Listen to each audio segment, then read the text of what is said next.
Hey there, everybody. As a real estate investor and real estate broker in the Kansas City area, I've been more active on social media, kind of documenting my journey. And several months back, I started a YouTube channel, and it's been a way to educate, inspire, and open up more doors to collaborate with people. And I talk about capital, strategy, and operations, mostly for real estate investing. I talk about challenges that I'm facing. I give general information and tips on how to make your real estate operation or investments perform more efficiently, okay? And I talk about opportunities that we see in the market, all right? And I've been doing a bit of an informal series talking about one of my specialties. It's something that I'm kind of known here in the Kansas City real estate investor community, and that's seller financing and creative finance transactions. Okay, so me and my team, we've been known here in Kansas City as, one of the go-to groups for these types of transactions, and we've been able to talk a number of investors through the process. We're known for being able to structure those types of transactions, the documentation and so forth. We're able to facilitate those transactions, okay? And we're also known for being able to handle those types of transactions, the ins and outs and so forth. And I'm gonna continue the series on seller finance fundamentals and going a little bit deeper into what happens if your seller finance buyer defaults.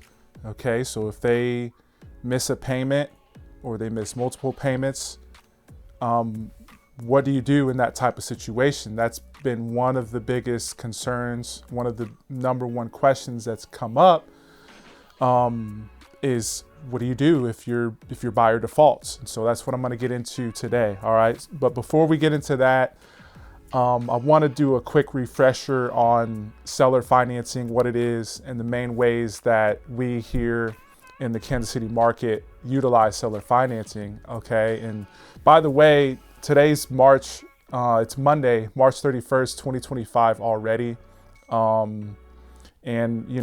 Appreciate you tuning in, all right? So what is seller financing, all right? And by the way, you can refer back to some of my previous videos on my channel here, where I dig into different topics, seller financing, capital strategy, operations, funding and financing, and so forth. And I get into seller financing. So I just want to do a quick overview of what seller financing is, all right? So seller finance is when the seller of a property or a property owner acts as the lender, okay?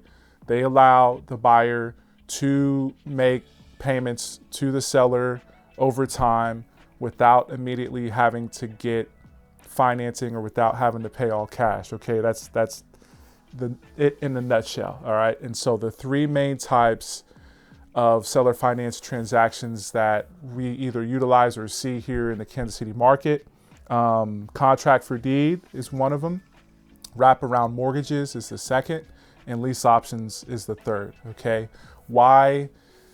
Seller financing is amazing. It's great for landlords, tired landlords, or exhausted house flippers who want to create a little bit more passive income, okay, and free themselves up from the headaches and some of the day-to-day management and operational challenges, okay? And it's also great for the buyers or the residents, helping create more home ownership opportunities in the community, all right? So real quick on the contract for deed as a refresher, the buyer pays you directly, you hold title or you're on the deed until the buyers pay in full. And also on the contract for deed, you can deed them the property prior to them paying in full, but for the most part, it's usually they pay it off however it is. They sell it, they refinance, or they just pay it off somehow, and then the buyer gets the deed from there. That's contract for deed in a nutshell. Again, as a refresher for the wraparound mortgage, okay, you keep your existing mortgage and the buyer pays you a new mortgage that essentially wraps around the existing mortgage. All right. So on that one, you actually, let me take that back. On the contract for deed, the deed does not transfer. On the wraparound mortgage, the deed does transfer, okay? And it wraps around the existing mortgage, all right? The new mortgage, that is, wraps around the existing mortgage, all right? And the third more common way to do seller financing, and it started to grow quite a bit here in the Kansas City area, is lease option, okay? So with a lease option, the buyer rents with an option to buy later, often with some rent credited towards the purchase, okay? So it could be 3 years out, 5 years out, 10 years out. The lease option purchaser needs to get new financing type of thing. You cannot enforce that, okay, with Dodd-Frank.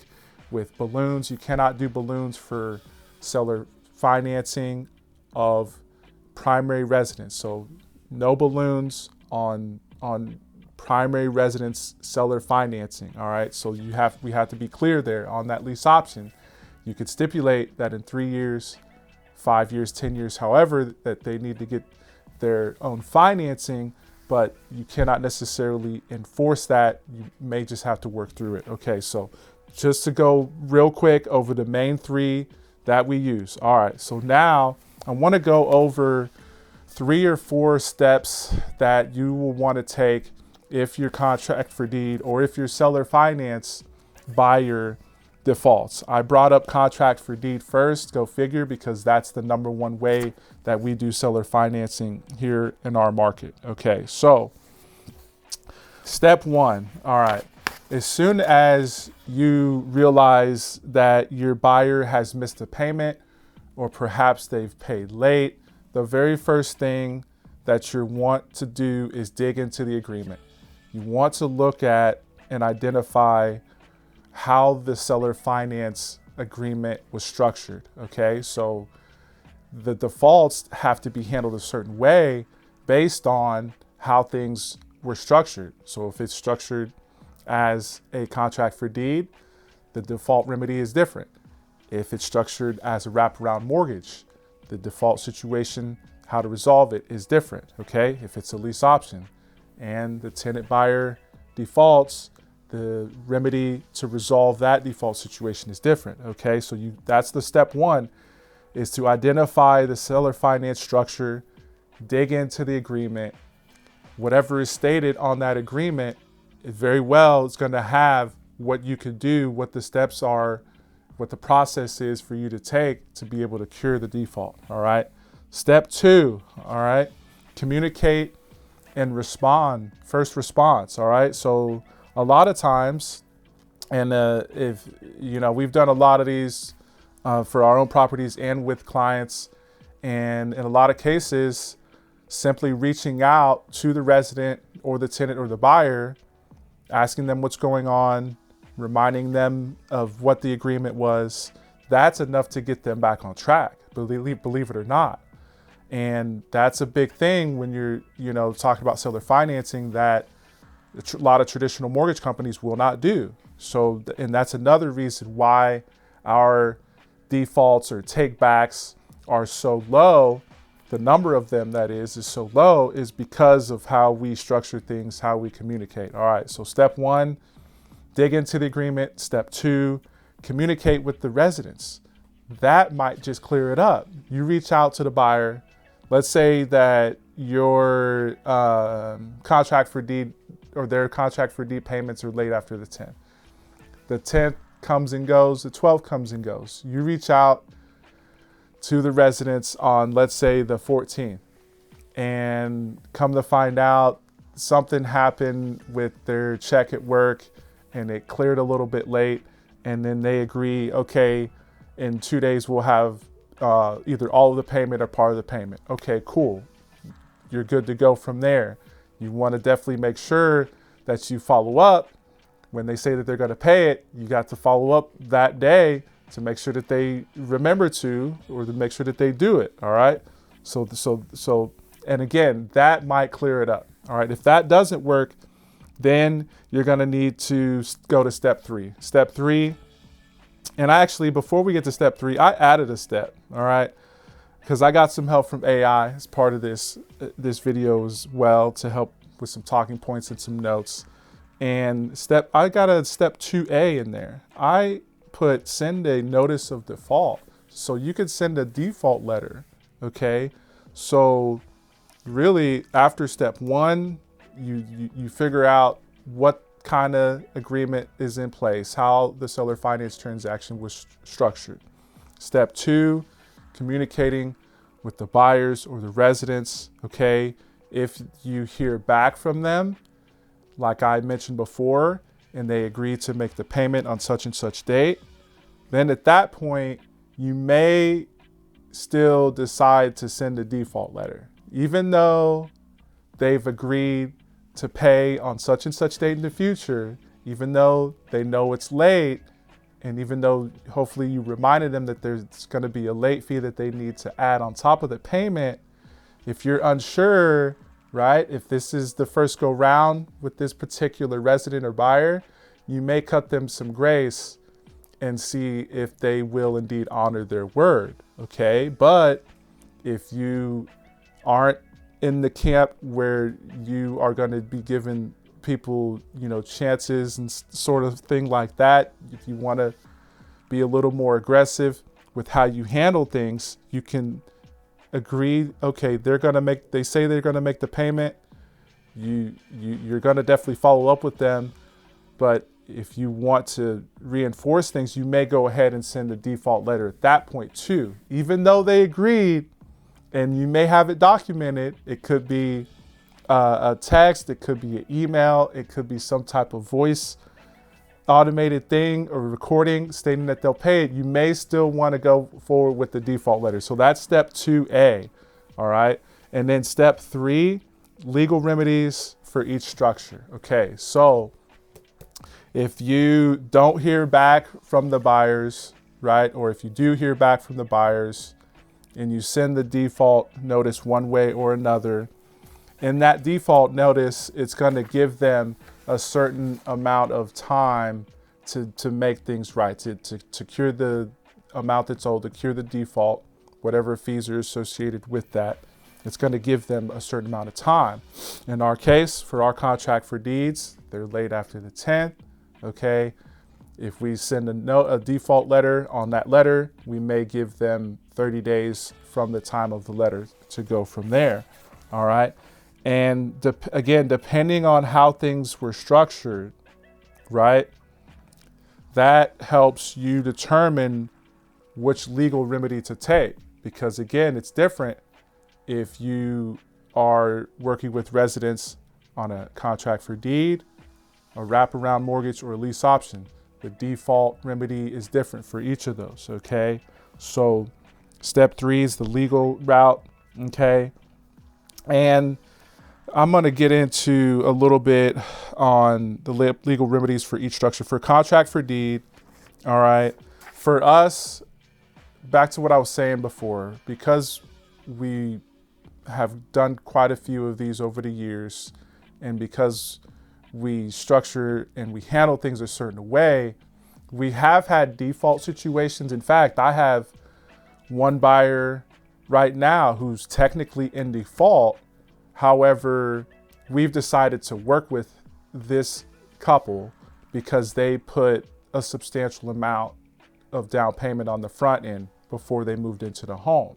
All right. So, and it hasn't necessarily been like, hey, they missed a payment and then they got behind 30 days and then they stopped making payments. A lot of times how it goes with residents is if we can communicate with them effectively and get them on track, that settles it. But sometimes that's not it. Like they get off track and then they get on track again, and then they're good for 2, 3, 4 months. And then they're late and then they miss another payment. And then they get on track, but it's not all the way back on track of where they were. So it just they get further into the hole. It's kind of what we're going through right now with the buyer that I mentioned who's in default. But because they put a substantial amount of money down on the front end, we're working with them, okay? And at some point, we may have to go the legal route. So that's kind of what I'm saying. But before we get to that point, we may consider offering what one of my mentors considers or calls a friendly buyback, okay? We may simply just ask the residents to move out. We may offer them a little bit of money and say, hey, you know, if you're out by such and such date, we won't go after you. As far as the legal process, if they agree to comply, you could wipe your hands and maybe still be ahead or break even with all the costs that it took to work through that process. Meaning that if they put $8,000 down on the front end, but they walk away and their default amount is $6,000, well, you're still technically up $2,000, that type of thing. So you got to decide how far you want to take it. But with the contract for deed, since the deed does not go to the buyer's name, at least in our case, Kansas City market, Kansas and Missouri, we've been able to talk our way through the situation without necessarily having to do a foreclosure. In some cases, talking wasn't enough and we still had to go the legal route and we had to file an eviction, okay? And then once that eviction court date was set, then usually around that time, all right, we get the property back. And that's been kind of rare. I haven't had to do a foreclosure yet, okay? At some point in the future, maybe, all right? So on the contract for deed, that's how we've been able to handle them, all right? And we've been able to do it without necessarily having to do a foreclosure. And because the deed does not transfer, we're able to make that happen a little bit more efficiently, actually a lot more efficiently. Okay, so for the second one, the wraparound mortgage, all right?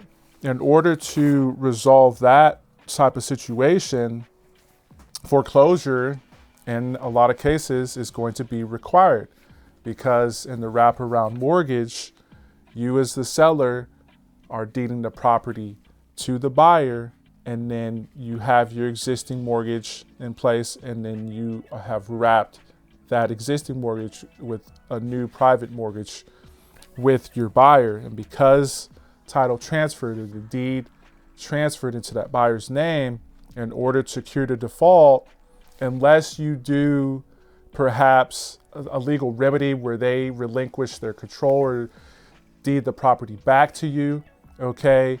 Or if they walk away and you redo the paperwork so it's clean and they forfeit their rights to the property, okay? Unless you do something like that, you may have to do a foreclosure, especially if they fight it. If they appeal the process and they fight back, there's a chance that you may have to do a foreclosure. And again, a big part of that is because the deed got transferred over to them. And once that happens, in a lot of cases, you're SOL. Whoever sold the property and deeded it over, and there's a default situation, it's going to be a lot hairier, just FYI. All right, so for the lease option, the final one that I'm going to go over, how to handle a default situation there. All right, you may just be able to do an eviction, right? It might be a little bit cleaner than the default situation on a contract for deed, okay? It really just kind of depends. But just also another reminder, it depends on what's stated in that agreement. So the documents and disclosures are going to help determine which route to take. All right, so let's see. I think I went over everything. Oh, there's one other thing. I went over step one, digging into the agreement. Step two was communicating with the buyers and first response. Okay. Step 2A was sending a notice of default. All right. Step 3, legal remedies for each structure. All right. And step 4, you might be able to avoid defaults altogether in the future. Proactive strategies. That's step 4, is ways that you can head this off before it gets to this point and how you could go about doing that. All right. Screening buyers more thoroughly. Okay. Collect a larger down payment is another way to avoid future defaults. You might consider using a loan servicing company. I wouldn't necessarily recommend that, but hey, if you think that helps and you are able to, track things a little bit easier, by all means. And then of course, have a backup plan. All right. Having cushions and reserves capital wise, and having multiple exit strategies, knowing how things are structured for your seller finance transaction on the front end helps you determine how you can exit on the back end in the event of a default, or in the event that you need to exit and, pay off some short-term debt or buy out a business partner or the like type of thing. All right. So a big thing for us, because I'll admit it, our process for screening buyers, because of how we operate, and again, most of ours have been contract for deeds, because of how we structure them, because of how we handle them, and because we've been able to get large down payments. I'll admit that we have kind of skimped out on our screening on the front end. We usually get an application, all right? Sometimes we'll check credit, background type of thing. Other times, if we get a good vibe, they have the down payment, we meet them, we get the application, it's a family. They have an agent that's working with them or representing them. Usually that's plenty good, especially if they have, a large 5-figure amount or maybe 6-figure amount to put down. Then that we might cut some corners on that, and we do. All right. But if you're looking at doing things in a different manner as far as how you structure your seller finance transaction, right? If you want to do wraparound mortgages, or you want to do more lease options because you're concerned about exiting at a later date, or you might be concerned about Dodd-Frank or the default situation, okay? And you might even refer back to one of my past videos where I talk about the 3 scary Ds of seller financing, all right? You got due on sale clause, you got default situations, and you got Dodd-Frank. And so for some property owners, for some investors, they're more comfortable doing a wraparound or a true seller finance transaction. They may be more comfortable doing a lease option because of those 3 scary Ds. So you got to determine how you want to operate, where you're investing, where you own property, getting plugged in with advisors, attorneys, a team there on the ground, ideally who has experience handling and structuring these types of transactions, is going to help you very much in the future as you're putting these together. All right. So that's really a wrap. Definitely pun intended there. Seller financing is a great strategy. I've learned a lot of this from my pops, who's been in the game doing these for over 30 years. I have another mentor who's been in the game doing these. His name's John Burley. Shout out to y'all. All right. He's been in the game 40 years doing seller finance transactions and real estate investing as well. And so plug in with us. All right. We are in the Kansas City market again. We have a number of service providers and people that we work closely with to help property owners, not just the investors who are wanting to make better returns and create more passive income, but also for the would-be home buyer who wants a little piece of their American dream, and they want to be able to do it without necessarily having to go straight to a bank or a mortgage company and going through that whole process. They might be able to avoid that completely, or at least put it off into a later date. So those are amazing things why we push seller financing so hard. So if that's something you want to learn more about, check out the past videos.